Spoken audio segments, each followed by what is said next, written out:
I mean, I've done some work in my last job with the disability rights advocacy, and it's taught me a lot that I was. Okay, we are live streamed right now. David, you're ready to go.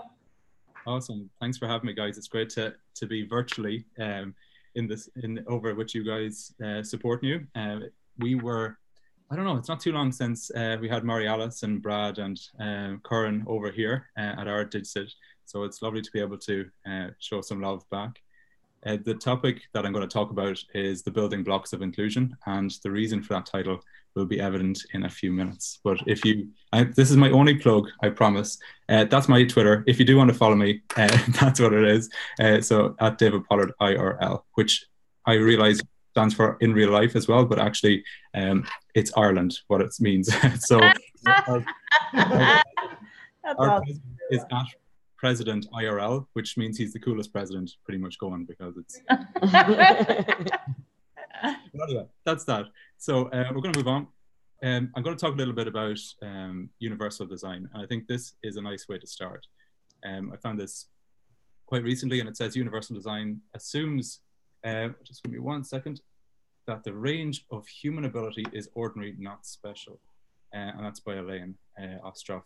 And I think that even though that's back from 2001, I don't think anyone could put a button on that, because realistically, like when we look around, obviously we have this sense of norm, but from the areas that I've worked in, I've started to realize that more and more that norm that we kind of have in our minds really is not the norm that we should have, and that everybody is different, whatever way it might be. And they might learn in a different way, they might look a little bit different to somebody else, but actually, relatively speaking, being different is the most normal thing in the world.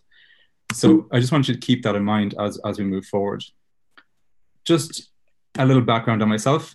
So I am coming from a building background. I spent about 5 years in construction work. So that was my very first kind of dabbling into the area of accessibility. So we worked in the country in Ireland, and we looked at all the state houses and how we could physically make changes to that. And that involved putting in ramps, supporting people in different shower units, so changing that if in the old buildings. And then little by little, I started to get really engaged in education. I actually went back to college again when I was 24 and studied a master's in learning and teaching.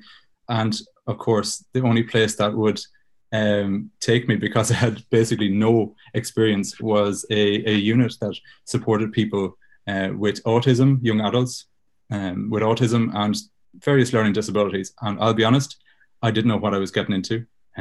But about 1 week in, I realized that was the area that I really wanted to work in, because there was so much opportunity and so much scope for improvement within those areas. And then little by little, I started to get involved with educational technologies, which is where I wanted to start helping people to build their own educational technology startups. We had Penny Owl over very recently, and they were the #1 top edtech app in the States, and it's an Irish guy who set that up.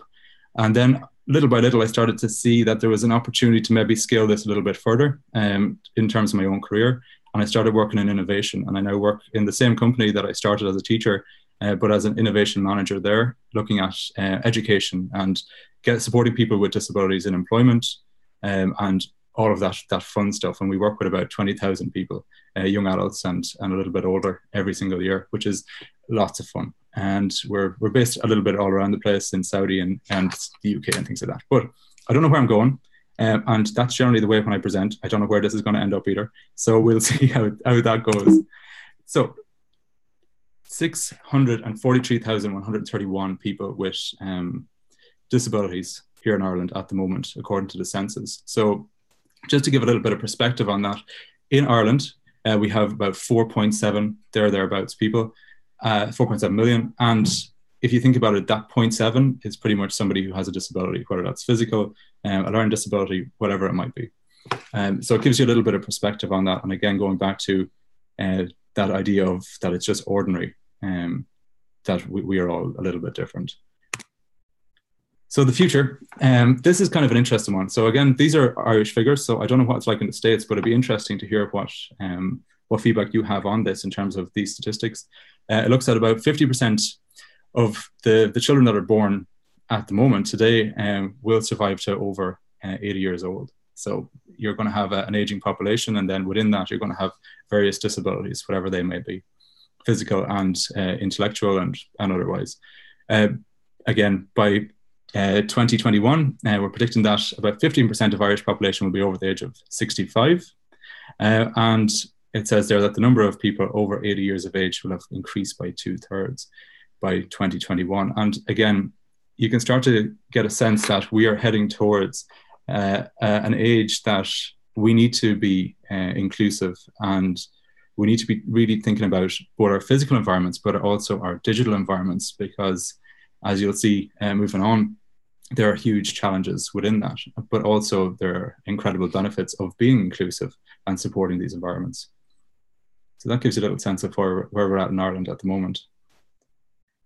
So the benefits, these are the people benefits, and these are the areas that I love looking at. So obviously independent living is a massive part of this. If you can develop and design your environments, whether they're physical environments, so your classroom, it might be your school in general, maybe your website, or maybe you're an ed tech entrepreneur, and you want to support your app, support people on the app as much as possible. That independent living is a massive part of it. So very recently, we looked at one of our educational settings. It was actually, I suppose you think about it as a merge between the physical and the digital. And I work with a young woman called Lisa, and Lisa struggles to use her arms and her legs. She has very limited vocal ability as well. But what we've done is we've added some apps. We've used Amazon Alexa, which is nice and cheap, so it makes it sustainable.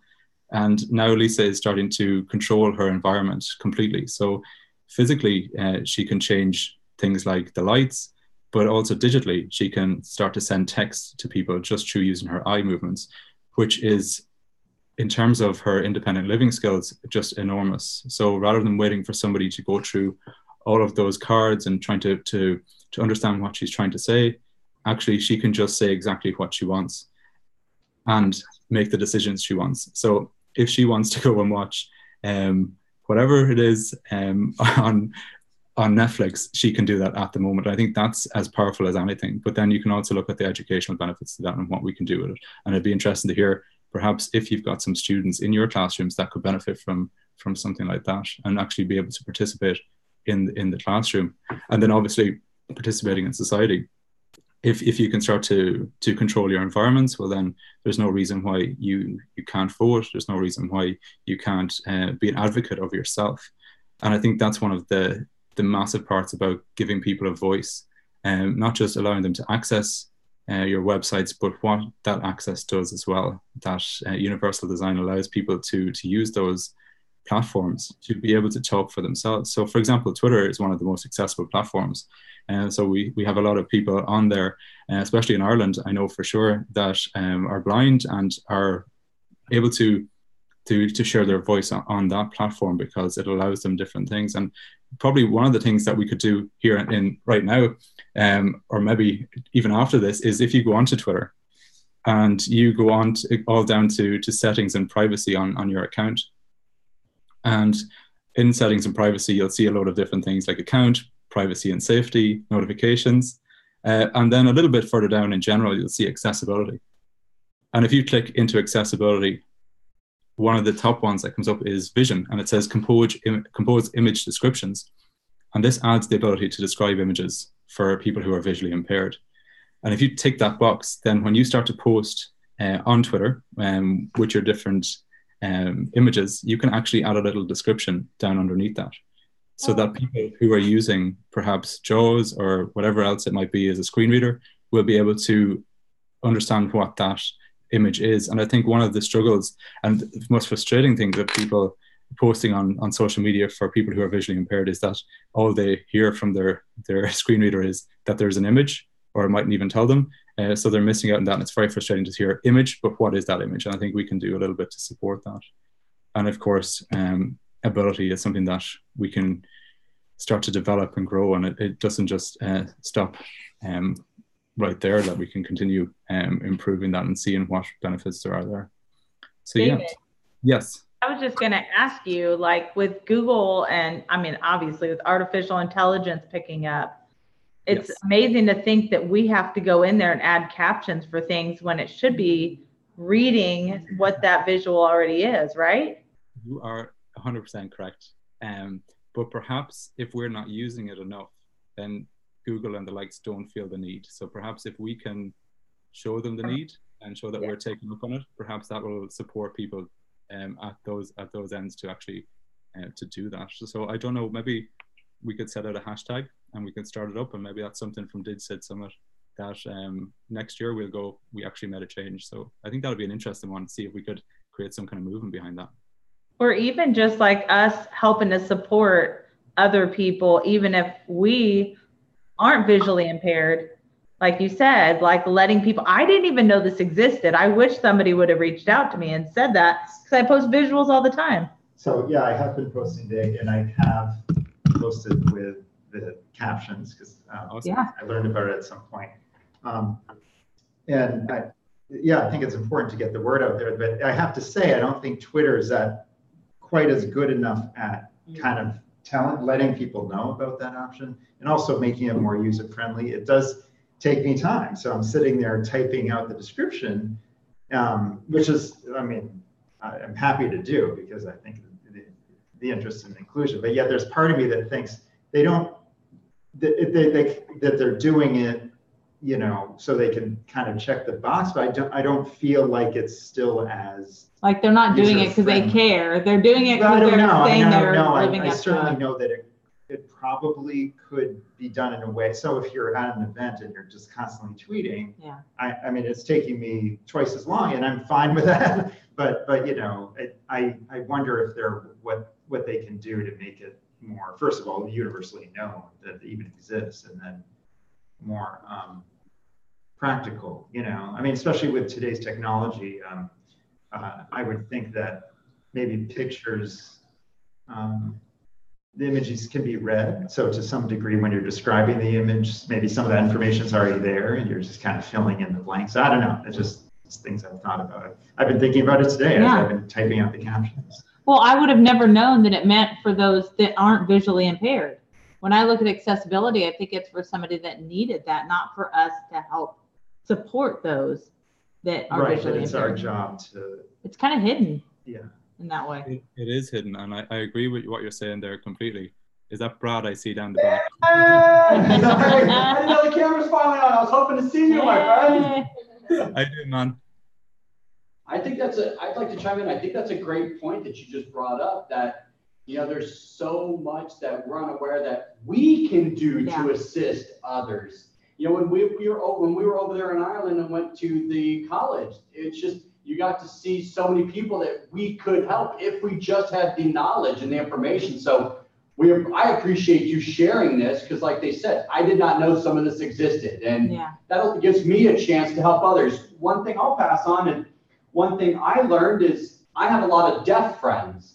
And one thing I had to start doing differently was on my Instagram stories, my deaf friend said, I wish I knew what you were saying. So now I type up, like people say, why do you write so much on my stories? Even when I have a video, I write kind of captions so my deaf friends and deaf community kind of have an idea of what I'm talking about. So again, I wouldn't have even thought about that, but my deaf friend said, I wish I knew what you were saying. So. And that goes back to the point made there earlier about, is there something that the platforms can do to like use AI or use automatic captioning to make that a little bit easier? Because I know YouTube does a great job of auto captioning. In fairness, it's one of probably the better ones out there, but perhaps Instagram could take a note out of that, Brad, and maybe you could get in touch with them and say, hey, I'm having to do this all the time. Is there a way to take out some keywords or elements out of that and make it easier for you? That's great. David and I talk AI all the time. So that's a good idea. I'll reach out to them. I'll put a note and see if I can see what we can find out. But you know what? I think that is a culture change too. I think everybody's responsibility is to make things accessible. Even our websites. I mean, I know that sounds kind of crazy, but I don't know how to make it accessible for my website. I don't know how to support people. And I feel like it's our responsibility to teach one another and to really be an advocate for all of our students and all of the individuals that need to also learn. But I think like what you're doing, David, is helping to bridge an awareness about how you just gave us a tool. You didn't just say, hey, exists. You actually shared how to change that. And I think we need more of that training for us to be properly equipped to support all those people. Absolutely. I think, and again, it doesn't make it easy for us to do it. And that comes back to the point of, even if we're creating spaces, whether physical, and I always kind of go back to the physical, being a builder, and look, we all work in classrooms and in different spaces and our schools and all of that. And I think that they should be as inclusive as our digital platforms. And I think there's a need for that empathy to actually go out and talk to people and listen to what they're about and what they need. And I think the biggest challenge is acting on needs, not just based on our own thinking, because we are extremely limited in terms of how we see the world. And no matter how much we try, if we're not talking to people, we're not going to make a difference, and we're not going to think differently ourselves. So yeah, so I'm going to just skip quickly on. There's a couple of areas that I think probably don't need to be touched on. These are more for the ed techers and people with businesses. So I'll just briefly run through them. That there are benefits to universal design, not just about the people, but if you have an educational technology company, you can see all of these things. I won't go through them. You can come back and have a look at them afterwards. But again, you can see their customer satisfaction and retention is one of the big parts, and that is about putting the people first. And I think that's a key element to it. There's a really interesting research, a little bit of research on this. So this is a case study. It's a legal one, so it's not an EdTech based one, but it was based in the UK, so the United Kingdom, and that's across the pond from us, on the other side, not the state side. And they looked at their website and they felt it wasn't accessible. And I suppose we can relate this to whatever website it is. And what they did first was they did a research project. They went and asked the people who used it, and they went and found out who was using it, what the kind of general ecosystem was, and how people were interacting with it. And they found that in the UK, about 6 million people have dyslexia. So there's a need that you need to start to target. In Ireland, we start to look at, and in the EU, we've looked at very simple English. There's different ways to do that, and there's some EU regulations about that, and maybe I can share it afterwards. That might be useful for yourselves. And it talks about what language to use, where to use it, and how to use it. And I think that's really important, is that the language is accessible first and foremost. Then, of course, 1 person in 3 is over the age of 50, so you've got to look at things like eyesight, understanding of context, the language that's being used again, and 3 million people in the UK speak English as their second language. So you've got 3 million people who perhaps don't have quite the grasp of English as you would expect in the UK traditionally, but that's an area that you need to start to look at. Can you look at, I know Digit do this a lot, how do you translate it? Is there a simple way to translate it? I know Google do a little bit around that. You can kind of translate websites, which is really great, but often there's a bit of a lack of context, and perhaps things get lost in that translation a little bit too. And if they're, websites that people need to go on, whether it's, signing up for a summer camp, or whether it's signing up to get your next visa, there are areas we need to look at too. Okay. When they did make a change, when they put all the things in place, this is the result. So we had an increase in 13,000 visitors each month. The sales went up 90%. Again, this is probably from an EdTech point of view, but you can see that there's clearly the people are interacting with this better, and they're using it more. Again, they save money on website maintenance, which is quite an interesting one, because obviously people see the cost in going back and redesigning their website, but in the long term, it's beneficial. And then they got back their money within 12 months, and now there's obviously a different background there, but something to consider as we build our school websites and things like that. Then looking at people with disabilities, going back to that again, there's a couple of different areas here that we need to look at. So we've looked at products and services there with the last case study, but I kind of want to push this a little bit maybe out of the box in terms of what we're used to talking about digital citizenship, and start to look at education and the supports that are there in a more rounded way. Because obviously the platforms are really important and our schools are really important, but then for people with disabilities, our goal within the education system is to get people into employment. And how are we doing that within our own ecosystems and environments? So the school that you work at, or the place that you work at, how many people there have a disability? Now, they may not disclose, obviously there's an area around that, but is it accessible? So if somebody came and who was blind and wanted to start, are all the things in place? Again, with a wheelchair user, is everything accessible? If somebody has an intellectual disability, what are the processes there to support them if they want to come in? So one of the really cool things we're working on at the moment is with some entrepreneurs based around the UK and Ireland. And there's an app that you can use to welcome people with intellectual disabilities or physical disabilities in. So if you think about it this way, there's somebody who is deaf, they're in the waiting room in a doctor's, for example, or they're in a school reception, and they have a time booked. Somebody calls their name, they don't hear it. And then it's half an hour, they try and reach out to somebody to say, hey, when's my booking? And they say, oh, well, it's gone by. So there's an app that's been created by a guy called Gavin Neat from Neatbox. And he's providing it in places like Edinburgh Airport and other educational settings now, starting to look at that in Ireland. And what it does is it allows people to privately and securely let people know in advance that they're coming so they can book in. And it gives the person on the far end some information about how to support them and their need. And it also then, with a little sensor, when they come a certain distance, whether it's like half a kilometer away or whatever it might be, it gives them a buzz to say this person is on their way. And then it pops up again, that information that allows them to support that person in whatever particular areas that they need. So I think that's really an interesting one about how we can make our school environments a little bit more accessible as well, that perhaps apps like that can be used with the physical environment to make our entire system as accessible and as safe and friendly as possible. And I think with that, I think there's an aspect of that we miss out on, that this shouldn't be a need, that this should be done because that's how it's done. Like this should be normal. It should be ordinary, as we said. So then entrepreneurship is another area. There's a huge aspect here around supporting people with disabilities, whatever it might be, to actually create their own educational technology companies. So we do a little bit of work around this. And I think, I don't have it just yet.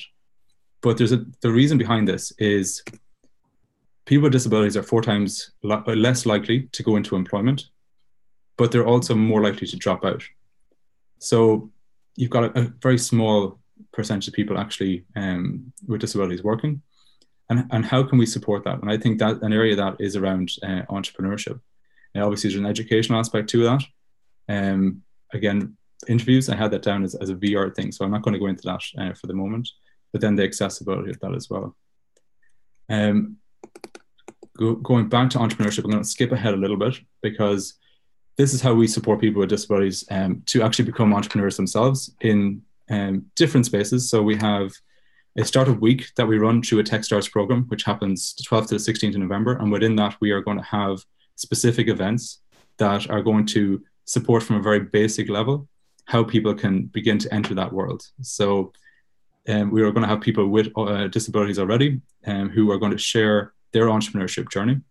And that can be from a digital perspective or not. And then we also have a thing called Hack Access Dublin, which is a 3-day event. And people come along and look at the mobility challenges in a city. And they focus on those needs. And then we bring everyone together in a free event, set people into teams, people pitch those solutions, and then we actually support them with the help of the Dublin City Council or whatever it might be, Smart Dublin as well. And what they've done this year is they've actually given us some space in the city, like a street, to implement some of the digital technologies that may be required and we want to test out. And again, that's supporting people to go a little bit beyond. So whether you've got a student working, whether they're 16 or 18 or whatever they might be, they might have a need that actually we can start to support them to develop the solutions to their own needs. And I think we can empower people to do that if we have the right processes in place. Okay, so I think, look, just from talking to yourselves and hearing a little bit of feedback, I think we understand that there needs to be plenty of supports in place. That understanding is key, that empathy. And then it's that change of culture, because I know a lot, we can say about bringing in apps into schools, but often sometimes maybe administrators and principals and that and heads can be a little bit adverse to trying something like that. And it's about us showcasing the benefits of that and maybe highlighting what can be done. And if any of you are interested in doing that, please like get in touch on Skype, on Twitter, or whatever it might be, and we can showcase what we're doing here in Ireland and support you to do the same over there as well, and whatever it might be. More than happy to chat to you about that. So this is what I'm going to leave you on, because I think it's a nice way to understand it. So in terms of the digital that we use, so we've been talking a little bit about that. User experience obviously means UX, but what and you can see down there at the Billy Gregory. So Billy had this quote, and I just think it was brilliant. So this is, when user experience doesn't consider all user experience, it should be called some user experience, and some user experience sucks. And I think that's what we need to keep in mind, that we need to just take everybody's voice and act accordingly on that, because we do not want to suck. That's really where I'm going to leave you. And I'd love to hear back a little bit about your thoughts on that, because there's a lot in that. And I want to just run through it so that the questions, like, we can have a bit of a chat about it. I think it's more useful that way. That's awesome. We don't want to suck. I'll say, David, that one of the things that we're all kind of, I'm a little overwhelmed. And I think it's because we don't talk enough about this. And I think that, I feel like responsible to do it. I think we all should. We all feel like, you know what, this is why we're doing this. This is why we're here. This is a time that we need to kind of absorb, but I don't feel skilled to do that. And I'm curious what your thoughts are for the future of what you'll be providing as far as resources for people to be skilled in knowing how to kind of change the mentality that we've had, which is driven based upon our own personal experience and really reflecting on others' experience. Yeah, it's, I suppose in terms of tools, I think what we need to do is provide people, like you said, with an action or something that they can really get their hands into and try it out. And look, nobody's perfect. Like, we're going to make mistakes. I do. I'm sure if somebody came along and said, hey, David, that presentation, like, there's areas of that you could probably work on in terms of making it universal. But I think what we do need to do is start talking, like you said. And there's a really amazing Twitter chat, going back to Twitter. And it happens on a Tuesday night here in Ireland. I don't know what time that's going to make it there. Probably like 2 p.m. your time. So you probably just you're starting your class, but it's worth catching up on afterwards. And it's called hashtag AXS chat. So like access, AXS chat. And that's run by an American woman called Deborah Rue from Rue Global. And then Neil Milliken from the UK, and Antonio Santos from here in Ireland. He's Portuguese originally. But what they do is they give voice to people through this Twitter chat. So they record people talking about their personal experience, whether that's as somebody who has a disability, or somebody engaged in that community, or building a startup that will support it, or whatever it might be. So they've had people like Stephen Fry on, recently the vice president of Argentina. I'll be on it really, really soon as well. So I'll make sure I share that with you. And what they do is they ask questions, like the Twitter chats that we're all familiar with, but it allows us to ask the dumb questions, because sometimes I think we feel uncomfortable, even though we know what we should start, but we don't know how to do it. We did a very recent event on user experience, focusing on accessibility initially. And one of the questions that were asked from the crowd was actually, how do I talk to somebody with a disability? And that was to a panel of people, some who had acquired brain injuries and whatever else it might be. And it was such a simple question, and in a way, a bit shocking for somebody who's probably worked in the area from my own point of view. But at the same time, I was glad that the person asked it, because there was an answer to it. And it was you just chat. You don't be afraid of making mistakes. And I thought that was really powerful as well, because sometimes we hold ourselves back in terms of, we see the challenges, but actually we can go out and start up and go. The reason I know about even that accessibility function in Twitter is because there was a blind user who follows me, and he got on to me more than once about making sure I have data included. So look, all I can do is I can share through my resources, but I'm also more than happy to have, you know, one-on-one discussions with people, or to open up, you know, virtual panel discussions and chat about this. And I think, you know, we can do that. Like, we're doing it right now, and we've learned something. And I'm sure that I learned something before even we finish up. It'll be really interesting to hear someone else provide maybe something there that I can bring back to Ireland that maybe is not here at the moment. Well, I'll share a little bit of a user experience from the perspective of my daughter. My daughter is dyslexic. She's 9. She has dyslexia, I should say. And she, I created the bad user experience for her in her life, because I was kind of in denial that she had this. And I kept thinking, no, I'm just reading into this, and she's not working hard enough, or I need to get her to focus. And I kind of just, you know, didn't really look at the, you know, what she was struggling with as real. And the school had to tell me. And going as a parent, kind of feeling like you know, oh my gosh, I failed my kid. And then still not knowing how to support her, really. Even as an educator, I still didn't really have the skills to know where that struggle was. So asking her a lot of questions. But she was getting ready for a presentation at ISTE this summer. She had a chance to share, and I think maybe we shared it with you, talking about learning different is okay and how she learns. And I was helping her out with this presentation. And the whole presentation, I was having to flip the letters for what she sees. Not saying that it helped her to look at it that way, but I also wanted somebody to understand every time she looks at words, those letters that are flipped for her. And that's what she has to make sense out of and really work on those skills. So I was literally flipping, and about halfway through, I start crying. And I'm just like, I can't believe this is so hard for me to do this. And she does it every day. And Mary Alice is actually the one that said, you know what?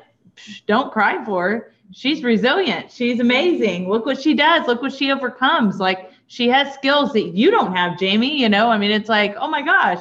Yes, she's amazing. She's incredible. And I think, but there was steps that I had to go through and process I had to go through, and that was for my own child. But I think it also brings it relevant to the fact that we all have people in our lives and people that we're working with regularly that require us to get to know what is going on with them independently and how we can adapt. There's a lot of learning situations for her that I have to adapt to that maybe doesn't seem like a big deal to me. But for her, that's what she needs. And that's something that I don't see right off the bat, but I'm learning as I go. And I appreciate you doing this, because it doesn't make us feel bad about ourselves. It doesn't make us feel like, oh gosh, we're worthless. We don't know. We're not doing this. We're not doing that. But you're kind of giving us those resources and the boost to really be motivated to push forward. So that was my. I have to just add, this is when you realize that your greatest gift, or the greatest gift that you have, is what has been perceived as your greatest weakness. You know, that other people have used that label or have tried to put you in this category, and then ultimately all of those things that you learn along the way, it's your greatest gift. Yeah, absolutely. Can I ask really quickly? I'd really like to know who's in the room. Just out of curiosity, and maybe just like one line on their background, just to get a sense of who's there, and maybe how, like, what is, like, tomorrow, or the next day, whatever it is, Monday, what is it that we can actually do within your space? Even if it's something tiny, even if it's just having a conversation. So it'd be really nice to know who's there. I'm Jeremy Bond. We follow each other on Twitter. We do. And I don't know if we've met before or not, I can't remember, but I'm from Connecticut, USA. My day job is at the State Education Resource Center in Connecticut, and it provides professional development to schools and school districts, primarily in areas of special education. I was hired as a communications person. I'm not a professional educator. But when you had that first slide about universal design, I thought, well, I know that, you know.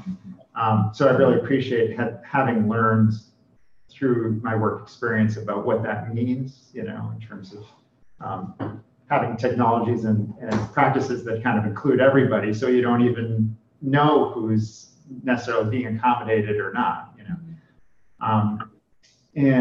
But I'm here primarily for my own interest in digital citizenship.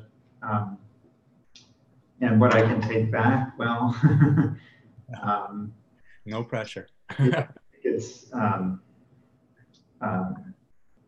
mean, some of it is just the knowledge from this experience, but also Who could you talk to within your environment that perhaps you can identify as maybe doesn't have the same awareness that you do? That perhaps there's like a simple conversation that you can have to say, hey, did you know about this? And that perhaps they could start to maybe spread that out a little bit. Yeah, well, it's interesting. Sitting in on my own PD within my work, I'm like, wow, other parents, you know, sitting there as a parent thinking would benefit from this information. So I did become part of the group of Parent Camp, which is a parent version of Ed Camp, sort of. Awesome. So that is something I'm already doing, is being part of that effort to spread those efforts to educate. So I guess to some extent, I'm That's already. awesome. Well, look, if there's anything we can do to help promote that as well, like just let us know, Jeremy. Great, We're thank you. more than happy to do that. It's amazing. So who else do we have? I know Mary Alice too well. Yeah, we can skip me, as we already know. My name is Tennille Richardson Kwamina. I have a private practice just outside of Miami, where I specialize in providing counseling for online addictions and cyberbullying, Awesome. online infidelity. I do presentations in the community in regards to being responsible online, teaching parents how to have those conversations with their kids. Also having conversations with kids about self-esteem and internet use, and having a sister that is hard of hearing, and knowing the importance of technology, and just seeing how technology has provided her the opportunity to be included in the world when she previously wasn't growing up. You know, we just had TTY. And that was even a big thing when we had that back in the day. And to see that go from TTY to video phones, and seeing her being in social settings where she would have to write notes to people to be able to communicate, and how technology has just afforded her the ability to just connect with the world. So conversations like this are very important when I think about that experience, and, you know, having kids that understand and are more inclusive in their thoughts and their actions online when it comes to people who have different abilities. Yeah, that cyberbullying is a massive area that we have to look at here in Ireland as well. So like please get in touch. There's some resources and some people working specifically in that area, actually, to support people with intellectual disabilities around that as well, that I'd be more than happy to share. Maybe there's some areas you could, you know, take some of that and use it for yourself.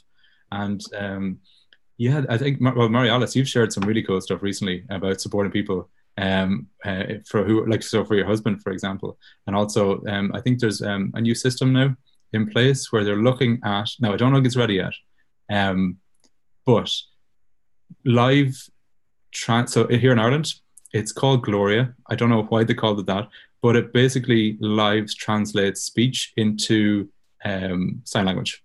So that's kind of a really interesting area. So if I can share some of that with you, hopefully that's going to get some funding behind it, and we can maybe get it scaled up and into the States. David, I have to tell you, we are finishing our day with this impact. Well, we started, the whole focus has been on a DigCit impact. And, but we're showing this video that we haven't shown yet, because this is our parting part, where, you know, your team from Ireland participated, but that we have sign language in Arabic, in Spanish. And so I can tell you, you know, it doesn't matter where you live or what language you speak, you know, what color your skin is, what religion you practice or you don't practice. I mean, we are one world, one human race, and we're so much better when we work together. But the idea that we did a DigCit Summit in Madrid, and Maria Zambla joined us earlier today on the panel. They had a sign language interpreter. And so my son and I were in Madrid, and my husband was home in Connecticut, and he was watching the live stream, and we didn't know there was going to be a sign language interpreter. And I don't even know if I was even aware or I had thought about that sign language is different in different languages, right? I have to You don't think think about it, too. yeah. Right, and so Yeah. my husband's watching the live stream and he goes, okay, it's not the same, but it's like they're cousins. Yeah. And because of this, I now have access. And he wrote a little note to my son, like, good luck. And then my son got up there and without even knowing it, he got up and he thanked the sign language interpreters. And he said, this is what digital access looks like in action. Because my dad, who's in Connecticut, can participate because of this. And that to me just adds that. And then then we got to go to DigCit Summit Ireland with David and his team. And then I felt like we had a serious focus on accessibility, and where that layer is with digital citizenship. So I'm so happy that you're able to join us. But we've got somebody else that I've talked too much, which we know I do. So I'm Jessica Belomo. I'm Sorry, here- I can't quite hear. So Okay. maybe if we could, I don't know if we can move closer. Possibly. Yeah. Oh, thank Is that you. better? There you go. No, you Awesome. can't see me. I can fix that. Okay. Hi, can you hear me better now? Perfect, perfect. My name's Jess Belomo. I'm here through my volunteer job, which is Gateway Media Literacy Partners. So I'm a media literacy advocate. I'm also a professor here at Webster University part-time. My day job is in the mortgage industry, not totally related. But before that, I worked at a nonprofit that did international diplomacy work. I worked a lot with the State Department. And they had a lot of international visitors coming in to look at disability rights here in the States, because even though it's not great, we're a lot better than a lot of other countries. So that's how I got into disability rights. I really didn't know anything about it until the State Department sent me my first group, and I loved it and realized we have a lot of rich resources here in St. Louis. So I started getting them all the time and kind of became like an expert layman because of that. And then I've tried to include it a little bit in my media literacy life. We did an event last year for Media Literacy Week on inclusion for people with disabilities as it relates to media, how the media could do better to help us with that. And I don't know if you've worked at all with Colleen Starclough here. She's here in St. Louis. She's very well known nationally. So she helped us with that, and she's a great resource. But I guess I'd say my question or my problem or whatever, like that event last year was great, and it was the most sparsely attended out of all of ours. Like this has been great, and it's sparsely attended. Like I feel like even when I tell my friends, because I know I'm also a protester, I'm very into inclusion and diversity. It's my jam. I even try to insert that into my agenda in the mortgage world, which needs it. But even people who are into diversity, I had a really hard time getting them to care about diversity when it comes to people with disabilities. So I guess that's my question for you. Yeah, good question as well. So I think, so how do we get people to care? To be honest, sometimes it's just taking them by the hand and not being afraid to start small with them. So I actually am a disability ambassador with the Global Diversity and Inclusion Embassy. And at our very first meeting, not too long ago actually, I sat in a room for the very first time. I wasn't looking at myself. So it wasn't all, middle-aged young white males looking back. It was people from everywhere. And it was really, I was nervous because the area I was talking about was obviously disabilities. I don't have a disability myself. And when afterwards, so I talked through it and I just said, look, I'm going to keep it. I actually talked to some people with disabilities beforehand. I just got their advice on it. And it was, to be honest, to keep it simple. Because sometimes we can overwhelm, and probably with some of this stuff as well, like there's areas we could delve into, the entrepreneurship and things like that. But what we did was very simple. Sometimes it's just helping them to experience, to step a little bit into it. So one of the activities we did, and it was, we got a balloon, we got 3 people together, and we asked them to send a tweet. But they had to keep the balloon up in the air, and they couldn't let it touch the ground, and they can only touch it once. So then the 3 people, while they're trying to text, are constantly trying to connect. But what we were trying to show was that for somebody who maybe has an attention deficit disorder, or who maybe is somebody who's autistic, who is working in an environment that's overstimulating, they're the kind of distraction. That's the kind of, like, if you're expecting someone to do their work, And you can't do that, and they can't do that because the environment doesn't suit them. But afterwards, it was surprising. Like, it was a very simple thing. There was no real research behind it, but they understood. Afterwards, they went, "Oh, I never thought of that," And these are people working in, like, they're all ambassadors in their various areas in LGBTQ, whatever it might be, gender, and they hadn't thought about it. And it's exactly the same. So it's not dissimilar, but I think it's like, start really small, start simple, and allow them to make mistakes, allow them to just step into the world a little by little. And it's slow. And I like, it is frustrating, especially for us here in the room. Like, we are people who care. Like, we want it. And it's not to say they don't, but they probably don't know how to. Even if we tell them, like, come along, they're probably quite uncomfortable in that environment. And it's like, if you allow them to have a little bit of fun with it and allow a little bit of humor with it as well, with those small steps, you start to become okay. Maybe I can do a little bit more. Maybe do a little bit more.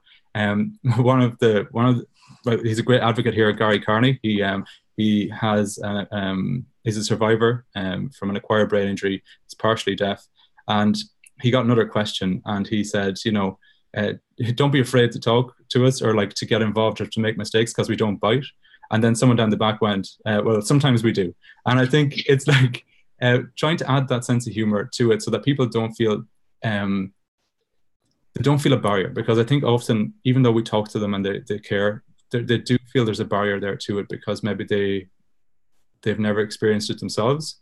And I don't know what you think about that, but for me, most times people, they'll say they care, but they don't know what to do about it. They just don't know. And I think it's probably similar in all the different areas, as well. Unless you've really experienced it and allowed yourself to step into that world, you don't get it. There's another guy, and I'm going to share all these links afterwards. I'll go through it afterwards, because I know there's a lot here. But his name is Adam Harris. He runs a foundation called As I Am, and they focus on autistic people and the environments that they have. So they've just created this. So Dublin City University has now become the first autistic-friendly campus in all of Ireland. And they've Clonakilty down in Cork in the south is the first autism-friendly town. And it's like, it's a platform that now other people kind of get it. So if we can model it, I think that's a huge area. So like, what you're doing is exactly what we need to do. We just need to model. And everybody hates change. It's just natural. They don't really, I don't know why, because I guess we're not that way inclined. We're kind of excited by that. And it's trying to get them away from that feeling of fear, that if you can just flip that on its head, it's just the same feeling as excitement. So if we can just get that flipped around, so that nervousness and that kind of anxiety, that's a lot of energy that we can actually start to push into these areas if we can. I don't know, like, in terms of your own work, what has been the success? Like, what has been that thing that has a success, and what created that success? What was that thing? Hey, David, I'm going to have to be the bearer of bad news here. No, I need the answer. Talk to you all day, to be honest with you. This is, oh my gosh, this is great. We have one more panel, or one more group coming in on this topic here that needs to be used. So I have to end this one to start a new one. Tweet me the answer, or send me an email with that. Can you tweet him the answer then? At David Pollard Iron. I'm not on Twitter, believe it or not. You know what? Maybe you and Mary Alice could work together to respond to that, because I think that would be really helpful. Yeah. Thank you again, David. You're incredible. Oh my gosh. I need to sit in more of your sessions. And you know what? To just be able to model this local, global, and digital, I mean, that has been our focus about community, from, the classroom to the boardroom, and adding layers. That's really what we've done. And then we've also been skipping stones and creating ripple effects. And that's been going on for years, and will continue beyond today. So thank you so much, David. No problem at all. Thanks for having me, and look, enjoy the rest of it. I'm sorry I can't be there, and apologize to the person who's behind me, and say that I'm just a typical Irishman who never stops talking. Don't worry, it's the other bearded man. You're just fine. Don't worry about it. All the love. Thank you again, David. All right. Bye. Who wants to answer?